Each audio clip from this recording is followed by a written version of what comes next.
The Awakening Storm, Captain.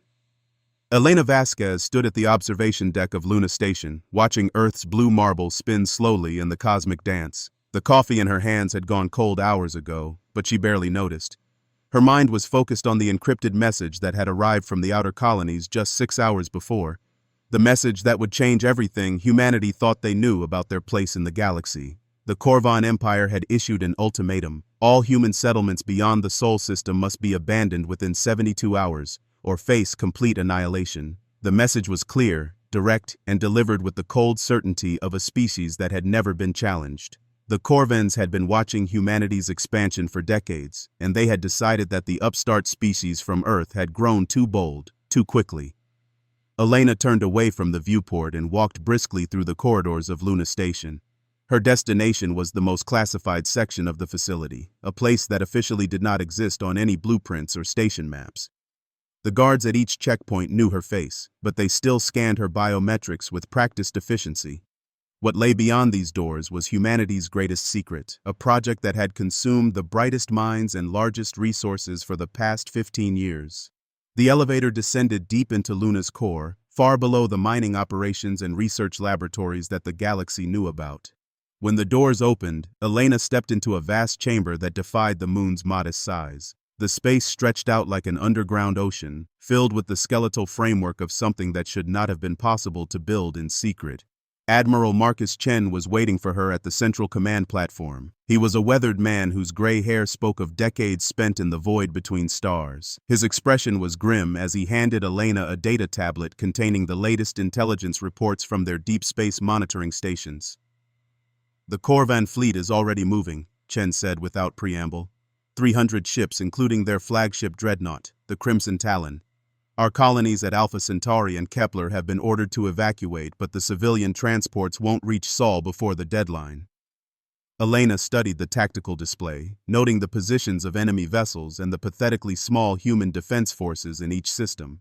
On paper, it looked like a massacre waiting to happen. The Corvan Empire commanded technology that had conquered 17 different species over the past millennium. Their ships were larger, their weapons more powerful, and their experience in warfare stretched back to ages when humans were still learning to make fire. "What about the Thunderstrike?" Elena asked, her voice steady despite the weight of the moment. Chen's expression shifted slightly, revealing a hint of the pride and terror that came with unleashing something unprecedented. "She's ready, Captain. 15 years of development, breakthrough technologies that push the boundaries of physics itself, and the most advanced AI system ever created by human minds. But Elena, you need to understand what you're taking command of. This isn't just a warship, it's a paradigm shift in how warfare will be conducted in space."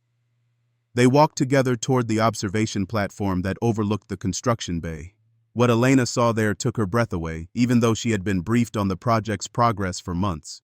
The TFS Thunderstrike was massive, stretching nearly 3 kilometers from bow to stern, but its size was not what made it remarkable. The ship's hull seemed to absorb light rather than reflect it, creating the unsettling impression that she was looking at a piece of space itself that had been carved into the shape of a vessel. Dr. Sarah Kim, the project's chief engineer, joined them at the observation rail. She was a brilliant woman whose casual appearance disguised one of the most innovative minds in human history. "The adaptive hull plating can shift its molecular structure in real time," she explained, noticing Elena's fascination with the ship's unusual appearance. "It can become harder than diamond for armor or softer than liquid for stealth operations. The quantum processors run battle calculations at speeds that make light seem slow, and the weapon systems?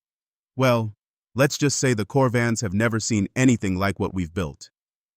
Elena had been studying the Thunderstrike's specifications for weeks, but seeing the actual vessel was overwhelming. The ship represented humanity's greatest technological achievement, but it also represented their biggest gamble. If the Thunderstrike failed, if the untested technologies proved inadequate against proven alien warfare, then humanity's expansion among the stars would end before it had truly begun. "How many crew members?" Elena asked, already knowing she would be the one to command this incredible machine. "Minimal," Chen replied. "The AI handles most ship functions, so we only need 300 specialists. But Elena, these aren't ordinary sailors. Every person aboard that ship volunteered knowing they might not come home. They believe in what humanity can become among the stars, and they're willing to risk everything to protect that future." The briefing that followed lasted for hours, covering everything from the ship's revolutionary propulsion system to its experimental weapons array. The Thunderstrike could travel faster than any known vessel, strike targets with weapons that bent the laws of physics, and defend itself with shields that had never been tested against real enemy fire. It was humanity's masterpiece, but it was also completely unproven. As Elena prepared to board her new command, she received one final message from Earth's unified government. The message was brief but carried the weight of an entire species' hopes and fears.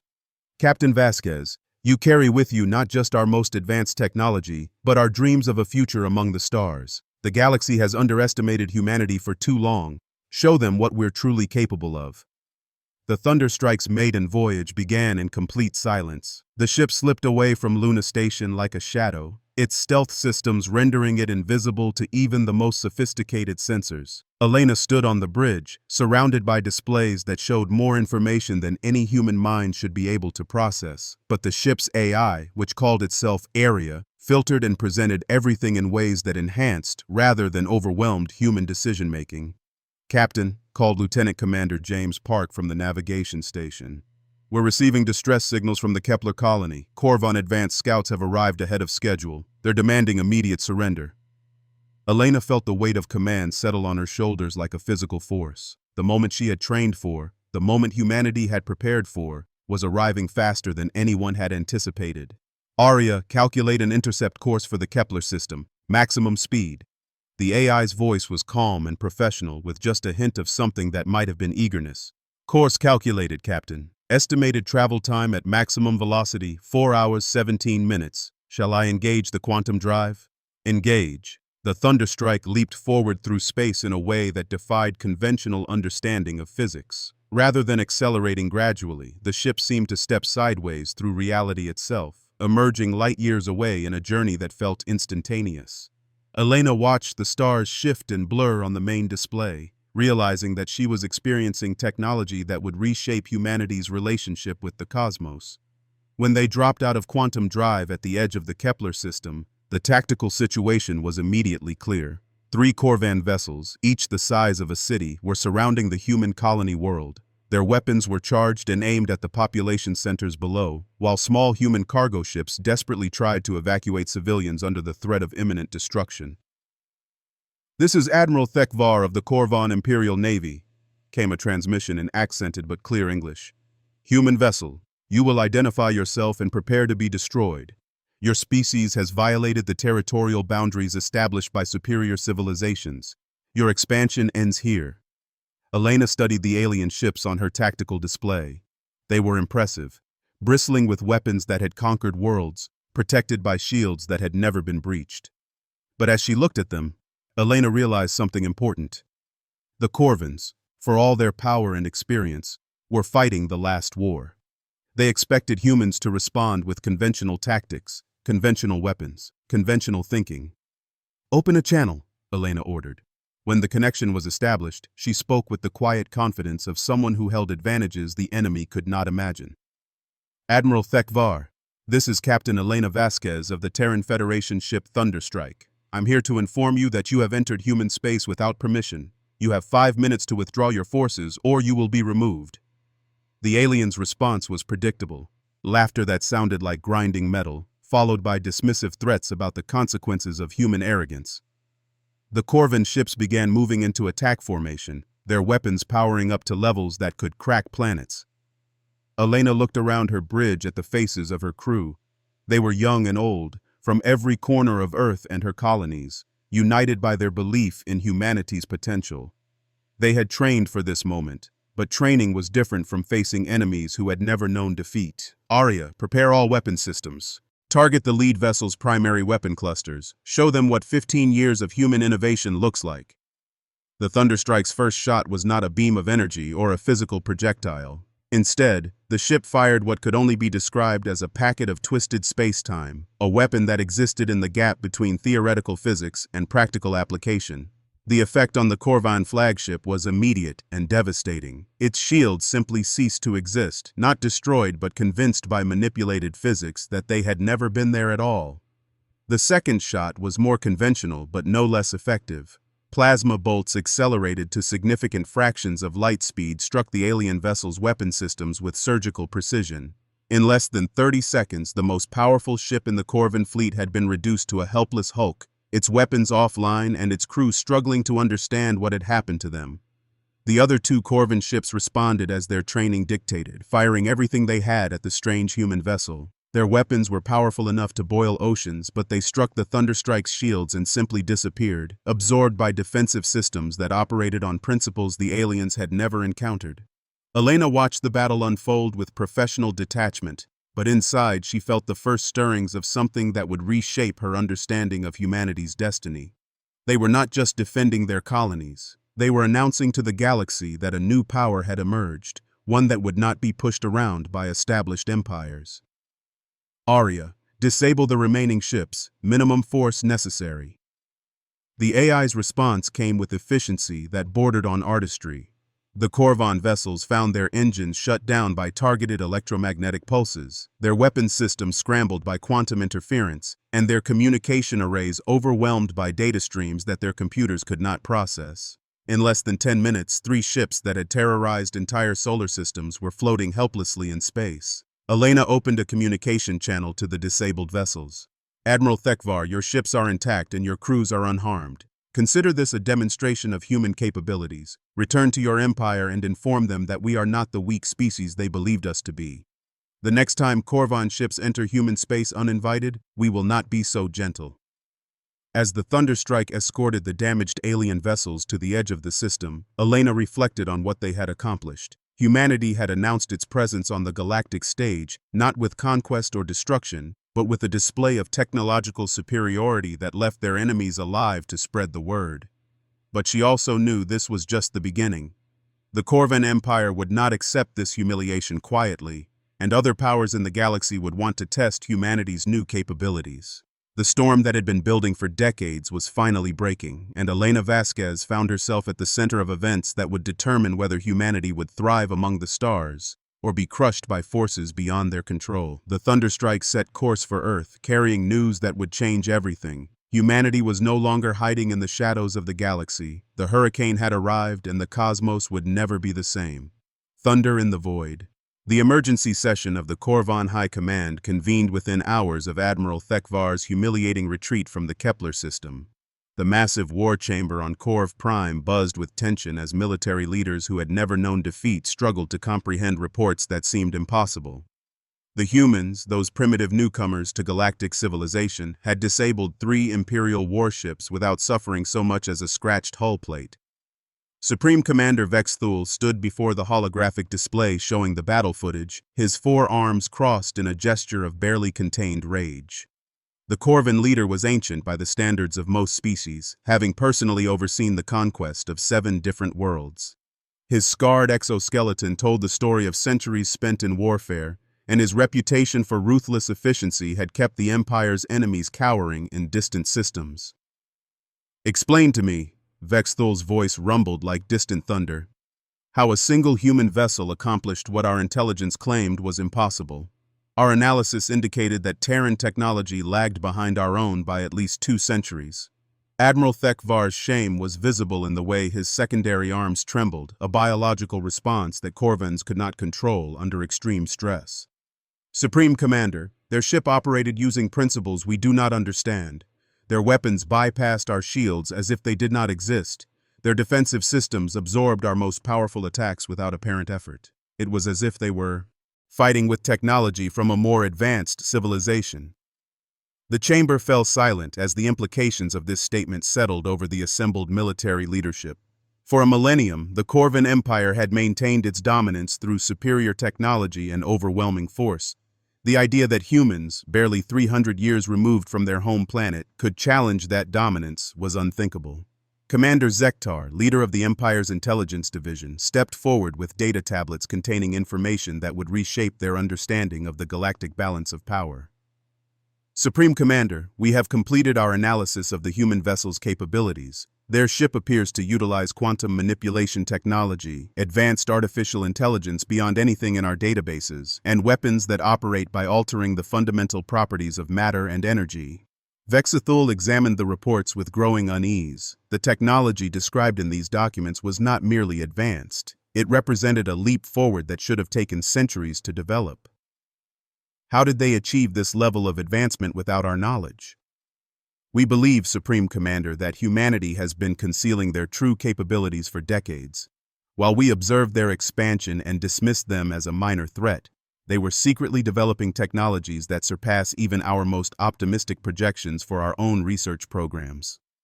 The realization that they had been outmaneuvered by a species they considered inferior was difficult for the Corvan leadership to accept, but the evidence was undeniable, and the implications were terrifying. If humanity possessed one ship with such capabilities, they might possess others. If they had been hiding this level of technology, what other surprises might they have prepared? Meanwhile, aboard the TFS Thunderstrike, Captain Elena Vasquez was dealing with the aftermath of their encounter with the Corvan fleet. The ship was returning to Earth at maximum speed, carrying data that would revolutionize humanity's understanding of their place in the galaxy. But Elena knew that their demonstration of power would have consequences that extended far beyond the immediate tactical victory. Dr. Sarah Kim worked furiously in the ship's advanced laboratory, analyzing energy signatures and debris collected from the disabled Corvan vessels. Her discoveries were troubling in ways that went beyond simple technological comparison. "Captain," she called over the ship's communication system, "you need to see this. The Corvan technology isn't entirely alien in origin."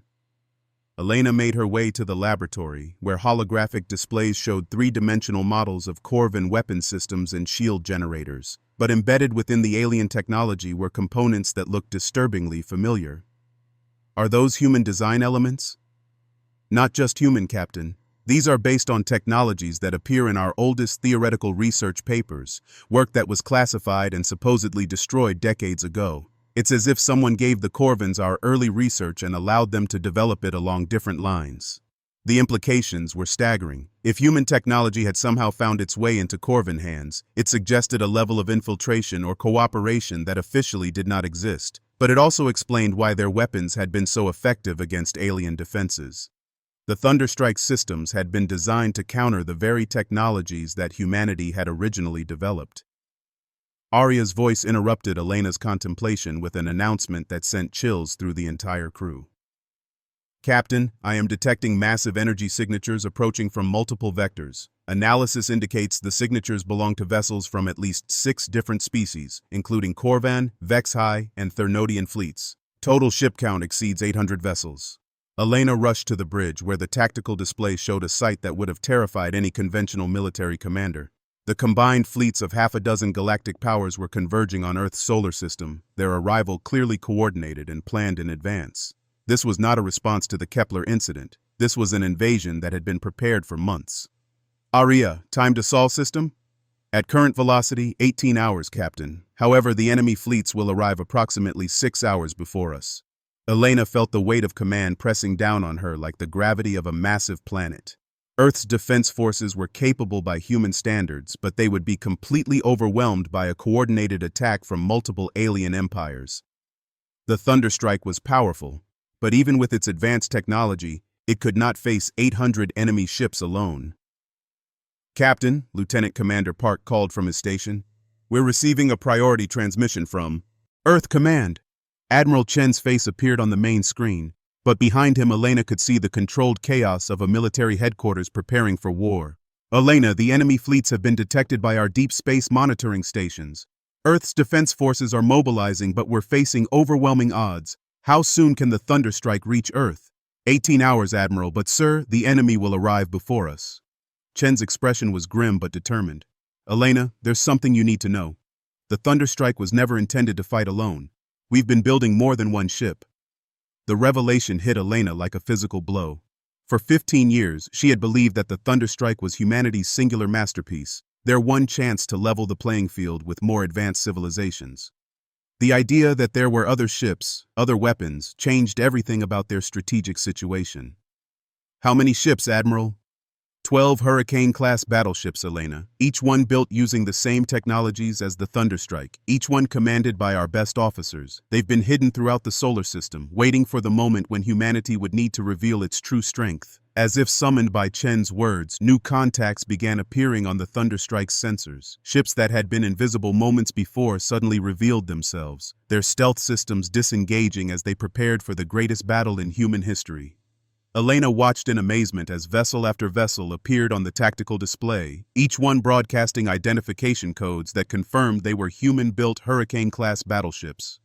The TFS Stormfront commanded by Captain Rodriguez, hidden in the asteroid belt. The TFS Lightning Strike under Captain Johnson, concealed near Jupiter's moons. The TFS Thunderchild, TFS Hurricane Force, TFS Stormbringer, and 7 others, all emerging from hiding places throughout the solar system like sleeping giants awakening to defend their home. "Captain," Arya announced with what might have been satisfaction in her synthesized voice, "all Hurricane-class vessels are reporting ready for combat operations. Fleet formation protocols are being distributed now." Elena studied the tactical display with new eyes. 12 ships against 800 still seemed like impossible odds, but she was beginning to understand that this battle would not be won through traditional mathematics. Humanity had spent 15 years preparing for this moment, developing technologies and strategies specifically designed to face overwhelming alien forces. The enemy fleets dropped out of hyperspace near Pluto in a display of coordination that spoke of careful planning and superior numbers. Their ships formed up in attack formations that had been perfected through centuries of conquest, with heavy battleships at the front and support vessels providing covering fire from protected positions. Elena opened a communication channel that reached all 12 Hurricane-class battleships simultaneously. "This is Captain Vasquez of the Thunderstrike. Today we fight not just for our own survival, but for humanity's right to exist among the stars. The galaxy has underestimated us for the last time. Show them what human ingenuity and determination can accomplish." The response from the other captains was immediate and unanimous. Voices from across Earth's military services, representing every nation and colony, united in their determination to protect their species' future. The Hurricane-class fleet began moving toward the enemy formations with a coordination that seemed almost supernatural, their AI systems sharing information and tactics in real time. The first shots of the battle came from the alien fleets, massive energy beams and missile salvos that lit up the void between the outer planets. But the human ships did not respond with conventional tactics.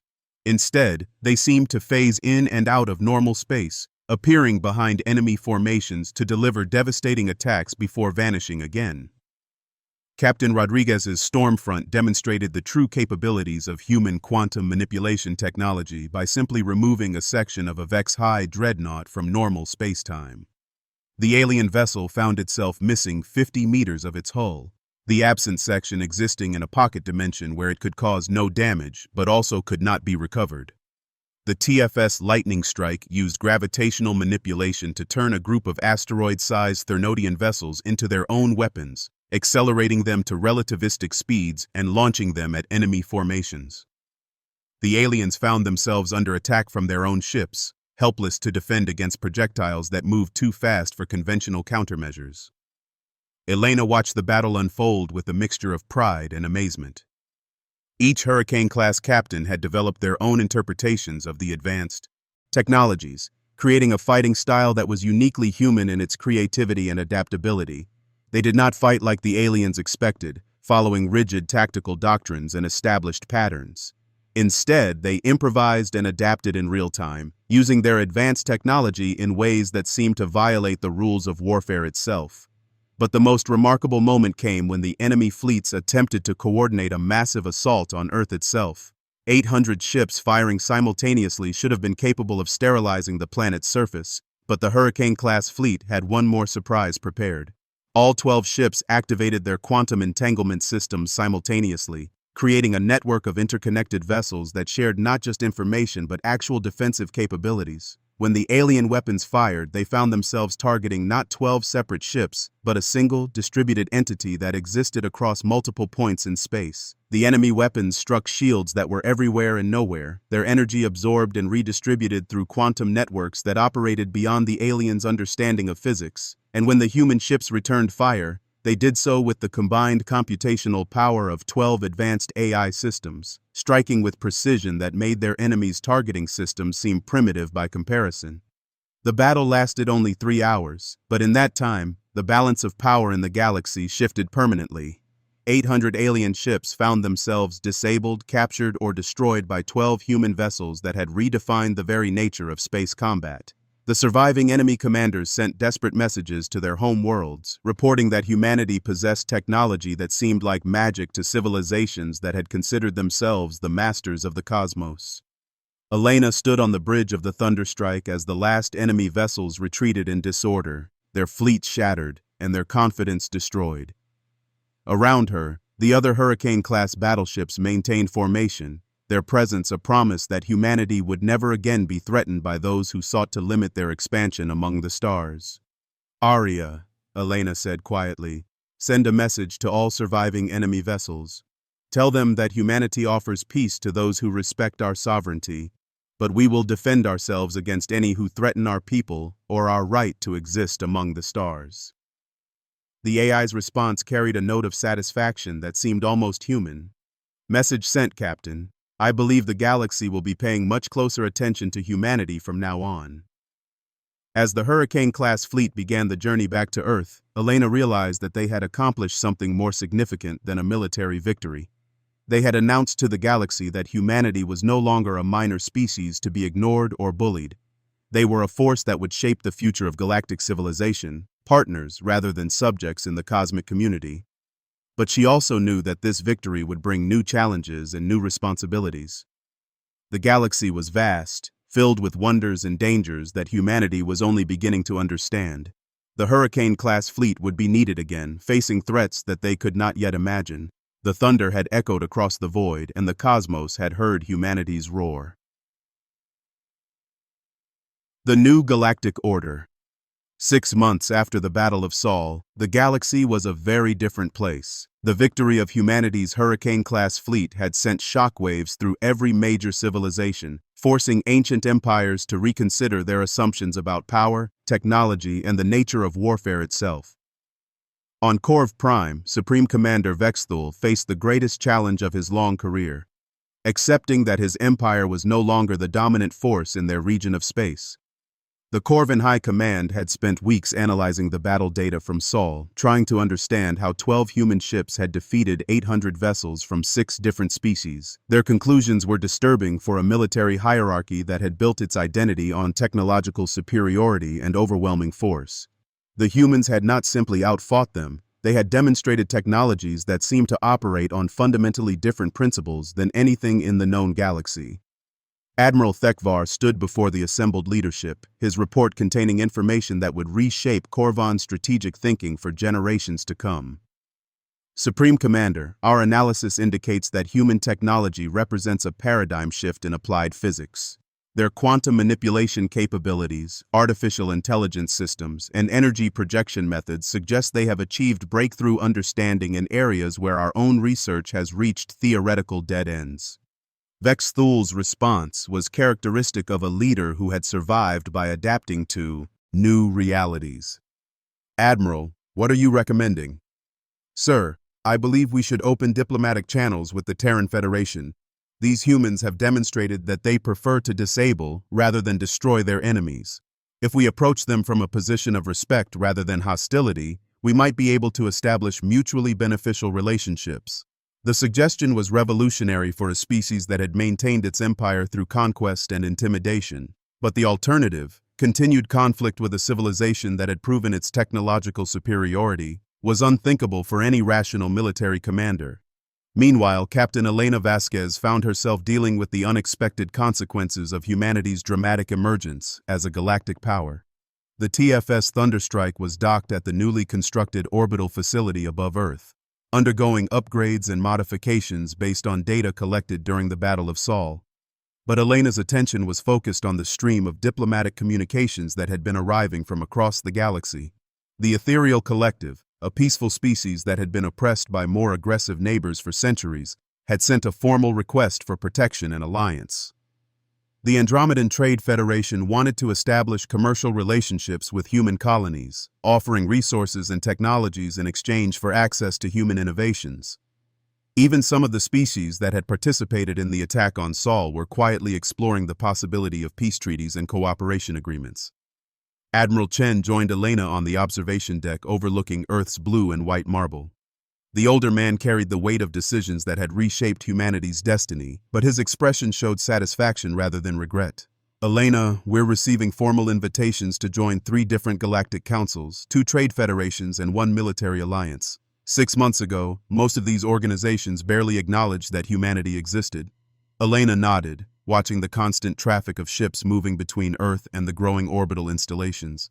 Human technology was being shared selectively with allied species, while Earth's shipyards worked around the clock to construct new vessels for an expanding fleet.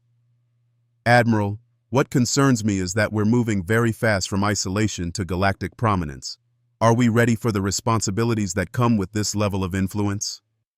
Chen's response reflected the careful thought that had guided humanity's emergence as a spacefaring civilization. Elena, our ancestors faced similar challenges when they first learned to sail across Earth's oceans. Every major step forward in human development has required us to take on greater responsibilities and face larger challenges. The question isn't whether we're ready, but whether we're willing to grow into what we need to become. Dr. Sarah Kim approached them with a data tablet containing information that would add another layer of complexity to humanity's new position in the galaxy. Captain, Admiral, we've completed our analysis of the technology samples provided by our new alien allies. The results are fascinating and troubling. Elena accepted the tablet and studied the holographic displays showing technological schematics from a dozen different species. What am I looking at, Doctor? Evidence that human technological development was not entirely independent. These alien technologies show clear influences from theoretical principles that appear in our oldest research archives. It's as if someone has been guiding galactic technological development along specific lines for centuries, using human research as a foundation. The implications were staggering. If humanity's scientific discoveries had been influencing alien technology for generations, it suggested a level of long-term planning that went beyond anything they had previously considered. But it also raised questions about who had been facilitating this technological exchange and what their ultimate goals might be. Arya's voice interrupted their discussion with an announcement that added another piece to the growing puzzle. Captain, I am detecting an approaching vessel that does not match any known configuration in our databases. The ship appears to be of ancient design but incorporates technological principles that are more advanced than anything we have previously encountered. Elena and Admiral Chen rushed to the command center, where the tactical displays showed a vessel unlike anything in human experience. The ship was elegant in a way that suggested artistic rather than military design priorities, with flowing lines that seemed to bend light around them. But the energy signatures indicated technology that made even the Hurricane-class battleships seem primitive by comparison. Open communication channels, Elena ordered, unsure whether they were dealing with a new threat or an unexpected opportunity. The face that appeared on the main screen was clearly humanoid, but with features that suggested either genetic modification or evolutionary development along different lines. The being's skin had a faint luminescent quality, and their eyes held the depth of someone who had witnessed the rise and fall of civilizations. "Greetings, children of Earth," the being said in perfect English, though their accent suggested they had learned the language from very old sources. "I am Keeper Zarathul of the Archive. We have been watching your species' development with great interest, and we believe the time has come for you to learn about your true heritage among the stars." Elena felt a chill of recognition as she realized that they were facing another revelation that would reshape humanity's understanding of their place in the cosmos. "Who are you, and what do you mean by our heritage?" Zarathul's expression showed a mixture of pride and sadness that spoke of knowledge that carried both wonderful and terrible implications. "Captain Vasquez, your species is not as young as you believe. Humanity has walked among the stars before, in ages past when your civilization achieved heights that you are only now beginning to reclaim. But your ancestors made choices that required them to abandon their galactic empire and retreat to their birth world, taking with them only the knowledge necessary to rebuild when the time was right." Admiral Chen stepped forward, his military bearing unable to hide his amazement at these revelations. "Are you saying that humans previously had a galactic civilization?" "Indeed, Admiral Chen. Your ancestors were among the founders of the First Galactic Alliance, a confederation of species dedicated to peaceful exploration and mutual development. But when a threat emerged that endangered all life in the galaxy, humanity chose to sacrifice their empire to preserve the future. They scattered their knowledge among other species, hidden in ways that would guide technological development without revealing its source. Elena began to understand the connections that Dr. Kim had discovered in alien technology. The theoretical principles in our research archives, the technologies that influenced alien development, those were planted by our own ancestors? Correct, Captain. Your ancestors knew that humanity would eventually return to the stars, but they wanted to ensure that when you did, you would find a galaxy that had been prepared for your leadership. The species you have encountered, even those that opposed you, have been unconsciously developing along lines that would complement rather than conflict with human capabilities. The revelation recontextualized everything that had happened since humanity's expansion beyond Earth. Their conflict with the Corvan Empire, the Battle of Sol, even the technological breakthroughs that had made the Hurricane-class fleet possible, all of it had been part of a plan conceived by ancient human civilizations. But Zarathul was not finished with revelations that would reshape galactic history. Captain, the threat that forced your ancestors to abandon their empire is returning. The Devourers, entities from beyond the galactic rim that consume the life force of entire civilizations, are approaching once again. Your ancestors' sacrifice bought the galaxy time to prepare, but that time is almost over. Elena felt the weight of cosmic responsibility settling on her shoulders like the gravity of a massive star. What do you expect us to do about a threat that required an entire galactic empire to sacrifice itself? You will do what humans have always done when faced with impossible odds, Captain. You will find a way to win through ingenuity, determination, and the willingness to make whatever sacrifices are necessary to protect those you care about. But this time, you will not face the threat alone. The galaxy that your ancestors prepared is ready to stand with you. Over the following weeks, the revelation of humanity's ancient heritage transformed the political landscape of the galaxy. Species that had viewed humans as dangerous newcomers began to understand that they were actually dealing with the inheritors of a civilization that had once protected them all. The Hurricane-class fleet became the nucleus of a new galactic defense force, with ships and crews from dozens of species training together to face the returning threat.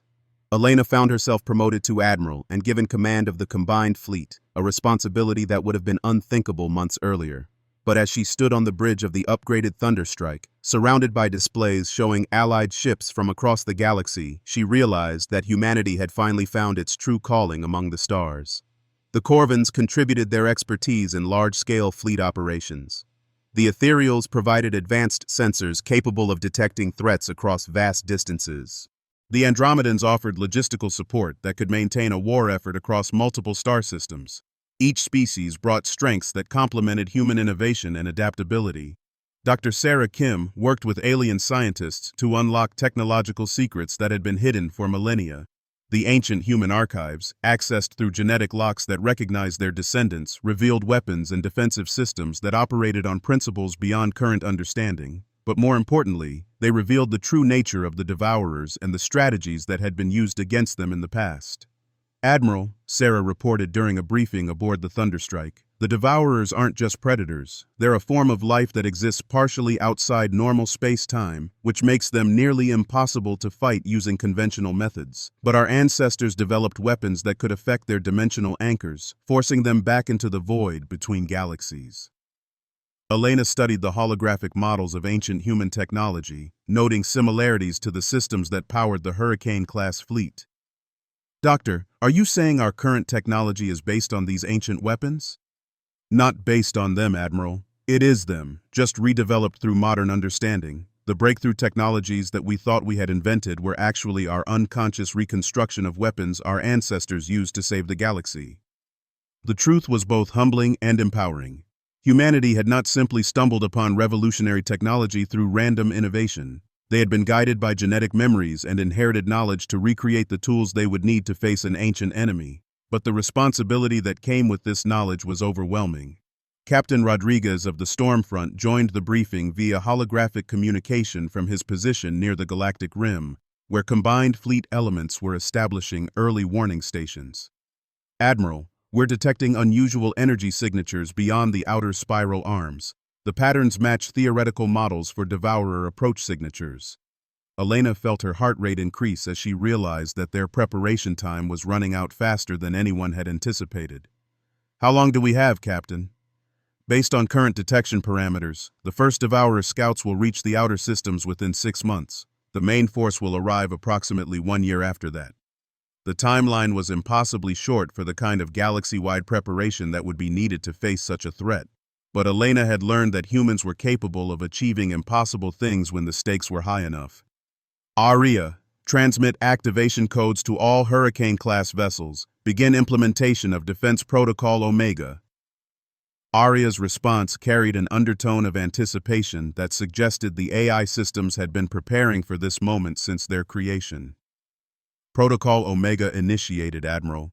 All Allied fleets are being notified of combat readiness requirements. Ancient weapon systems are coming online throughout human space. The next several months passed in a blur of preparation, training, and technological integration that pushed the boundaries of what multiple species could accomplish working together. The Hurricane-class fleet was expanded to 30 vessels, each one incorporating improvements based on ancient human designs and modern alien innovations. More importantly, the crews of these ships learned to work together in ways that transcended species differences, creating a fighting force that was truly greater than the sum of its parts. Elena stood on the observation deck of the newly constructed command station at the galaxy's edge, watching as ships from 100 different worlds took their positions for the greatest battle in cosmic history. The combined fleet numbered in the thousands, but she knew that numbers alone would not be enough against an enemy that had consumed entire galaxies in ages past. Keeper Zarathul joined her at the observation window, their ancient eyes reflecting the light of distant stars. Admiral, your ancestors would be proud of what you have accomplished. The galaxy that they dreamed of protecting has finally learned to stand together. Elena nodded, but her expression remained focused on the tactical challenges ahead. Keeper, will it be enough? Can we really stop something that has devoured civilizations across multiple galaxies? Admiral Vasquez, your species has already accomplished something that your ancestors could not. You have united the galaxy not through conquest or domination, but through respect and mutual benefit. The Devourers have never faced a force that combined such diversity of thought and capability with unified purpose. The first contact with Devourer scouts came exactly when predicted, but the encounter revealed that humanity's ancient enemy had also evolved since their last incursion into the galaxy. The scout vessels were larger and more aggressive than historical records suggested, probing galactic defenses with tactics that indicated improved intelligence and coordination. But the combined fleet was ready. Elena commanded the defense from the bridge of the Thunderstrike, coordinating attacks that utilized the unique capabilities of each allied species. Human quantum manipulation technology created impossible angles of attack, while Corvan gravitational weapons provided devastating firepower. Ethereal sensors guided precision strikes that eliminated key enemy vessels, and Andromedan logistics kept the entire fleet supplied and functional across vast distances. The battle against the Devourer main force lasted for 3 days and reshaped space itself around the galactic rim. Ancient human weapons, powered by modern technology and wielded by a united galaxy, proved capable of forcing the invaders back into the void between stars. But the victory came at a cost that reminded everyone of the stakes they were fighting for. When the last Devourer vessel disappeared back into the darkness beyond the galaxy, Elena found herself surrounded by the exhausted but triumphant crews of ships from dozens of different worlds. They had not just defended their homes, they had proven that the galaxy could face any threat when its species worked together. Admiral Chen's image appeared on the Thunderstrike's communication screen, his weathered face showing pride and relief. Elena, the galaxy is secure. More than that, it's united in ways that will reshape civilization for generations to come. What humanity accomplished here will be remembered as the moment when we truly became a galactic species. Elena looked out at the stars, knowing that new challenges and opportunities awaited beyond the immediate victory. The galaxy was vast, filled with mysteries and wonders that humanity was only beginning to explore. But they would face whatever came next, as part of a community that valued diversity, innovation, and the courage to stand together against any threat. The Hurricane-class fleet would continue to patrol the galactic borders, ready to defend against external threats and to explore the unknown regions beyond mapped space. But more importantly, they would serve as symbols of what could be accomplished when different species chose cooperation over conflict. Elena's final log entry reflected on the journey that had brought humanity from a single world to leadership in a galactic alliance. Today we learned that strength comes not from the power to destroy our enemies, but from the wisdom to turn them into allies. Our ancestors sacrificed an empire to save the galaxy.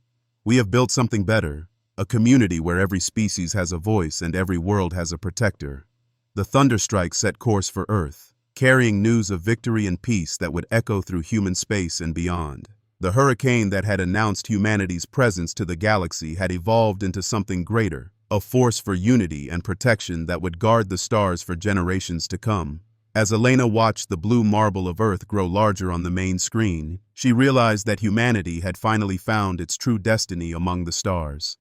Not as conquerors or victims, but as protectors of a galaxy that had room for every species willing to reach for the light of distant suns.